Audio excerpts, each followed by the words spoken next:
네, 꼬일 대로 꼬인 정치권 이슈를 재미있고 알기 쉽게 분석해 주시는 두 분과 함께하는 코너죠. 이번 주 탑3 김성환 시사평론가, 장해찬 전 국민의힘 청년 최고위원 모셨습니다. 어서 오세요. 어서 오세요. 안녕하세요. 안녕하세요. 자, 그럼 본격적으로 첫 번째 키워드부터 살펴보겠습니다. 네, 첫 번째 키워드, 초유의 대행 탄핵입니다. 네, 국회가 오늘 오후 3시 본회의를 열어서 한덕수 권한대행에 대한 탄핵안을 표결합니다. 한덕수 권한대행이 결국 이제 헌법재판관 임명을 이제 보류한 데 따른 것이라고 합니다. 한 대행은 어쨌든 여야가 합의가 먼저 하는 게 우선이라고 기자회견을 통해 밝혔는데, 자, 오늘 표결 진행되는 이 상황 두 분 어떻게 보시는지. 김성환 평론가. 아니, 장해찬. 근데 저는 이게 3시에 표결한다고 하는데 네. 아직까지도 이게 151석이 탄핵 기준인지 네. 200석이 탄핵 기준인지 명확한 입장을 우리가 알기 힘들다는 것. 그리고 네. 설령 야당에서 151석이라고 해도 네. 거기에 따른 시비거리. 이건 대통령 권한이기 때문에 네. 200석으로 해야 되는 건 아니냐. 네. 경우에 따라서는 한덕수 권한대행이 가처분 신청이나 뭐 헌법재판소에 이의 신청 등을 하게 되면 네. 이게 원래라면 탄핵 가결 이후에 최상목 부총리가 권한대행의 대행이 되는 거잖아요. 그렇죠. 네네. 하지만 그 기간 동안 한덕수 권한대행이 만약 가처분을 하게 되면 네. 이건 151석이 부당하다고 하면 네. 그 기간 동안은 가처분이 진행 중인데 최상목 부총리가 대행의 대행으로서 역할을 제대로 감당할 수 있겠습니까? 네. 그야말로 아무것도 못하고 그냥 기본적인 경제 점검 정도만 할 수 있게 되겠죠. 이런 무책임한 혼란을 또 다른 탄핵 심판으로 야기하는 것은 결코 옳지 않다.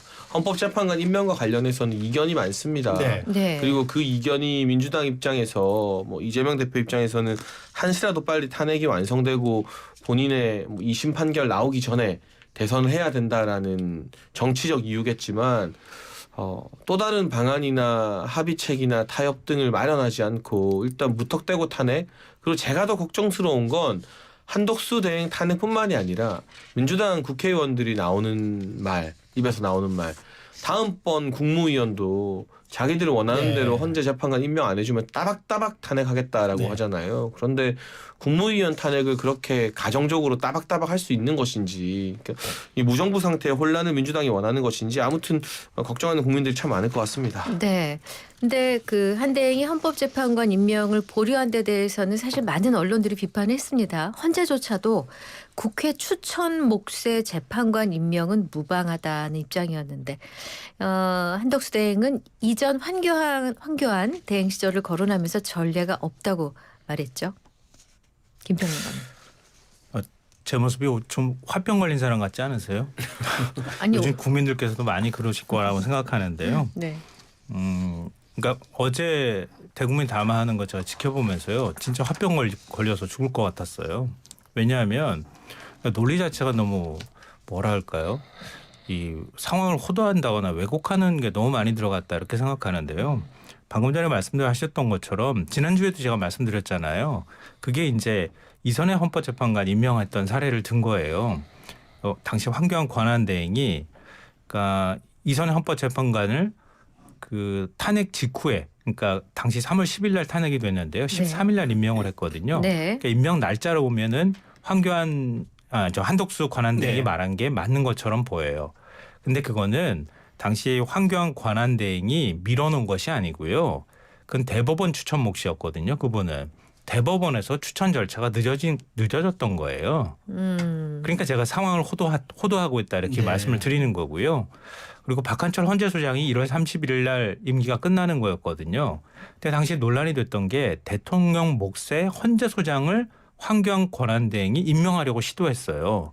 그래서 야당에서 아니 어떻게 이런 상황에서 대통령 몫에 권한대행이 대통령 몫까지 임명할 수 있는 권한이 있느냐, 이것도 논란이었고, 더군다나 헌재소장을 지명하는 게 말이 되느냐, 이래서 반발이 일어났던 거예요. 그래서 원래 9명 체제로 시작이 됐다가 8명 체제에서 박근혜 대통령 탄핵 심판을 한 거예요. 네. 그래서 마지막에 8대 0이라는 결과가 나온 거잖아요. 그러니까 지금 한덕수 국무총리가 대국민 담화를 얘기하면서 사실과 다른 얘기를 가지고 국민들한테 거짓을 얘기한 거나 다름이 없잖아요. 그러니까 자기가 얘기했던 논리가 맞는지 안 맞는지도 확인하지 않은 상태에서 누가 써줬는지 모르겠지만 그걸 얘기하고 있다 이런 생각이 들고요. 또 하나는 여야가 합의해고라고 얘기하는데요. 이미 합의했잖아요. 3명. 이미 합의해가지고 여야 몫으로 3명을 추천을 했잖아요. 추천을 했고 말씀하셨던 것처럼 헌법재판관, 대법원 그리고 심지어는 국민의힘이 추천한 헌법재판관 후보조차도 권한대행이 헌법재판관 임명할 수 있습니다. 재판관 임명 얼마든지 가능합니다. 이렇게 얘기하는데 뭘 합의오라는 거예요. 대체. 그러니까 하기 싫다는 말을 이런 식으로 근사한 논리를 만들어서 얘기한다고 해가지고 그 논리가 국민들한테 좀 먹히지 않을 거다라고 생각합니다. 네. 자, 이제 그러니까 이제 박찬대 민주당 원내대표도 거부권은 행사하고 재판관 임명은 거부하는 건 궤변이다 이렇게 비판을 했습니다.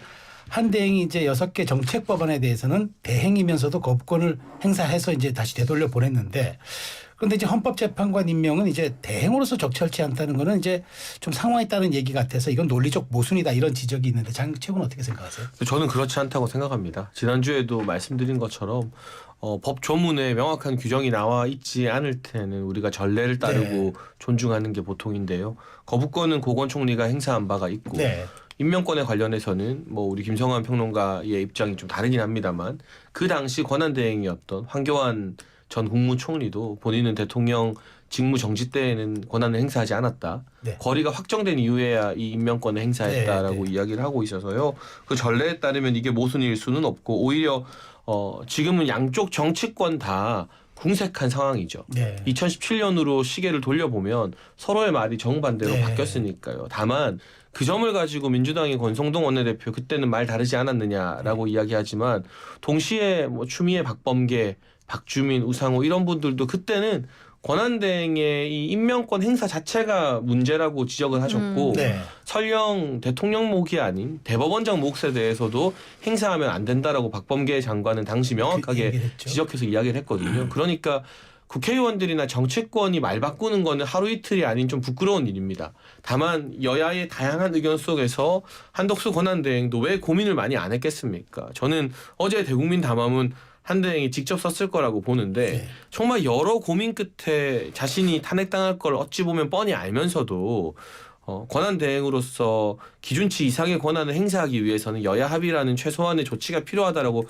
판단한 것 같고 네. 여야 합의라는 게 본회의 표결 이전에 여러 번 바뀌기도 합니다. 그리고 지도부가 새로 들어선 지도부와 다시 또 협상이 이어지고 이전의 협상들이 원점으로 돌아가고 하는 사례를 우리가 많이 봤었거든요. 그러니까 비상계엄이나 탄핵 가결 이전에 이 추경호 원내대표 때 이 이야기했던 헌법재판관 추천과 탄핵 가결이 통과된 초유의 상황에서 네. 새로운 지도부가 들어서서 하는 협상은 좀 다를 수밖에 네. 없고요.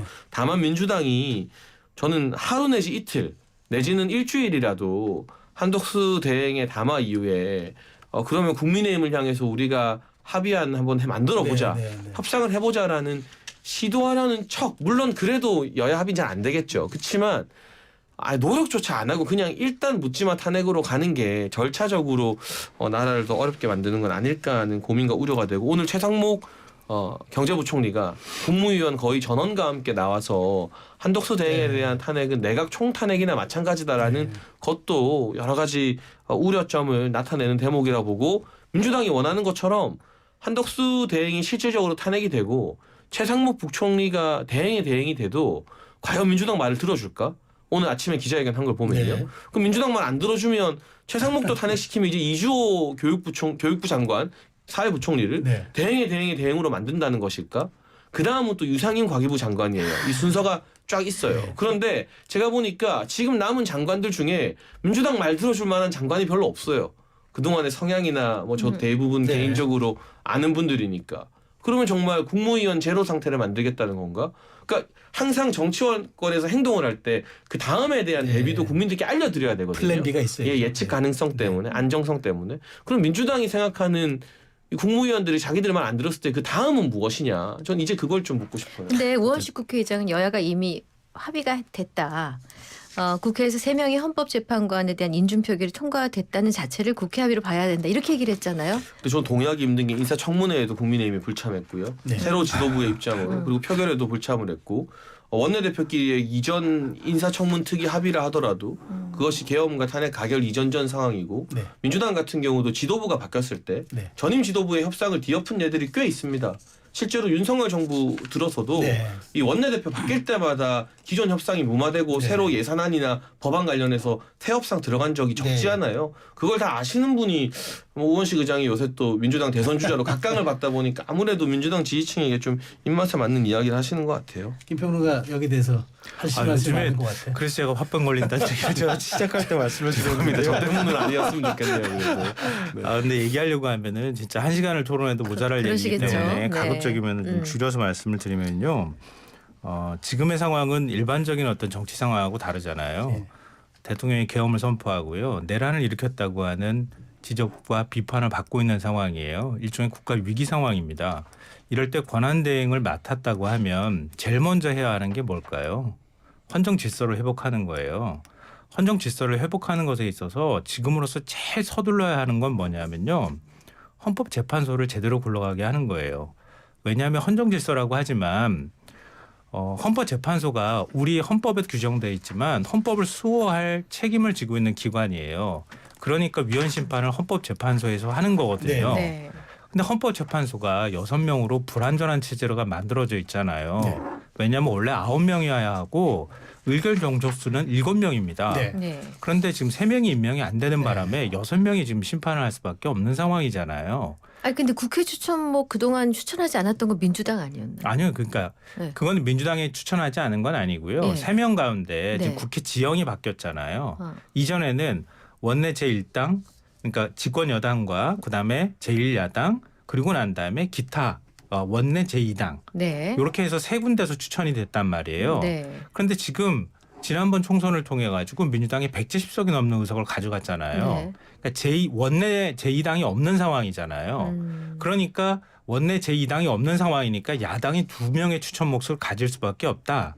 이거 가지고 여당에서 안 된다. 뭐 이렇게 하면서 서로 간에 합의가 지연이 됐다가 마지막에 그러면 민주당이 2명 추천하고 여당이 1명 추천하는 거로 하고 그래서 실제 후보까지 각 당이 추천을 했잖아요. 네네. 그러니까 합의가 다 된 거예요. 근데 그걸 일반적인 정치 상황하고 비교를 해버리면 지금이 얼마나 위기 상황인지를 빼놓고 얘기하는 것은 좀 맞지 않다고 보고요. 그래서 헌정 질서를 빨리 회복하는 것이 권한대행의 업무라고 한다면 네. 오히려 거꾸로 말하면 권한대행은 일종의 헌법을 지킬 의지가 없다고 국민한테 천명한 것이나 다름이 없다 이렇게 생각하고요. 그리고 자꾸 그렇게 추천 몫에 대해서 얘기를 하는데요. 헌법재판소법을 나름대로 열심히 읽어본 입장으로서 말씀을 드리면요. 우리나라 모든 위원회도 그렇지만 대부분 9명의 위원회로 구성이 돼요. 대통령목, 대법원장목, 그리고 국회목. 네. 이거는 서로 간의 권력의 분점이라고 하는 개념, 상권분립이라고 하는 개념을 담고 있는 거거든요. 그래서 대통령하고 대법원장이 추천하는 몫은 임명 동의 절차를 거치도록 했어요. 그러니까 국회에서 표결을 거쳐서 임명 동의를 받는 거예요. 그리고 국회가 추천하는 경우에는 임명 동의를 받는 게 아니라 국회가 그냥 표결을 거치도록 하는 거예요. 선출을 하는 거예요. 네. 그리고 대통령이 최종적으로 그러면은 그 사람한테 임명장은 누군가 줘야 되잖아요. 그래서 대통령이 임명하는 절차를 형식적으로 거치는 거예요. 그게 법에도 명문화돼 있습니다. 그러면 대통령 권한대행은 어떻게 하겠습니까? 국회가 추천한 사람들에 대해서. 나는 이 사람들 글쎄 여야 합의 다시 해가지고 와 이렇게 해서 다시 되돌려보내는 게 맞는 걸까요? 법 정신에도 맞지 않고요. 법 조문에도 맞지 않는 행동을 마치 대통령이 일반 법에 대해서 하는 행동같이 지금 행동하고 있다는 거예요. 그러니까 이것 자체가 위헌 소지도 있다라고 볼 수 있다고 알겠습니다. 하는 겁니다.